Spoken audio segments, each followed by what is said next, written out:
Hey, welcome back to the Playing Hard YouTube channel. I'm your host, Al. And I gotta admit, when you're wrong, you're wrong. And boy, did I make a big mistake, probably for the last 5-6 years, maybe even longer. I explained to you some time ago that when you burn coal, all you get is fly ash. And you get fly ash in your stove, and you also get it in your chimney.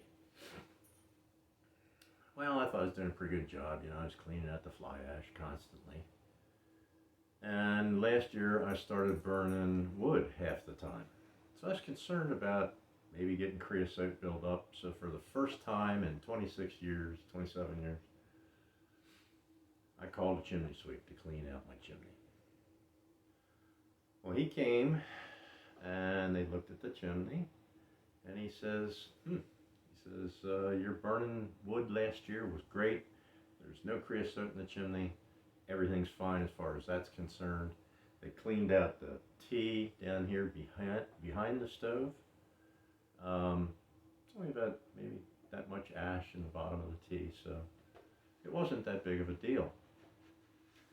Where things took an ugly turn is when he went to clean the stove.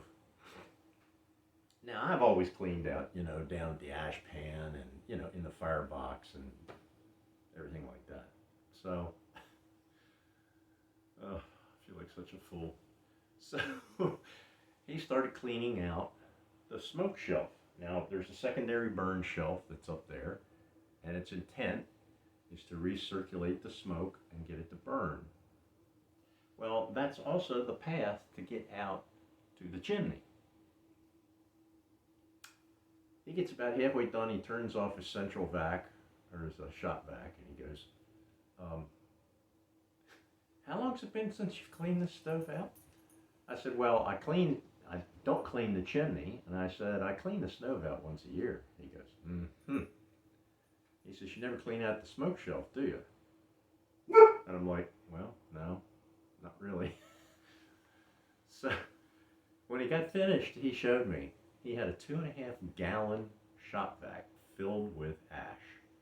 And the way he explained it is, right here through the center, which is a direct line to the chimney, he says there was a hole about that big that the air was going through. The rest of the smoke shelf was entirely packed to the top with ash.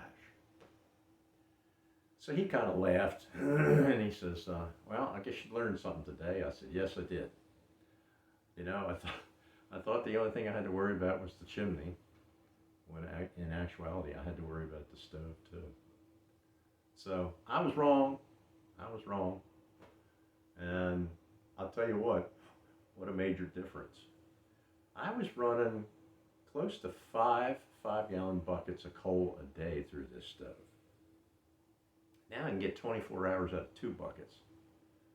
The draft is so much different, and when you use a heat gun and shoot on, different parts of the stove, they're far more uniform now, because I guess it was getting insulated by the fly ash. So anyhow, that's my story, and I'm sticking to it. This is my Harman Mark III, and I'm Al, your host. So this is an update on my old stove. If you like what you've heard, hit the subscribe, the like button, and we'll get back to you on the next update of this old house. Thanks for watching.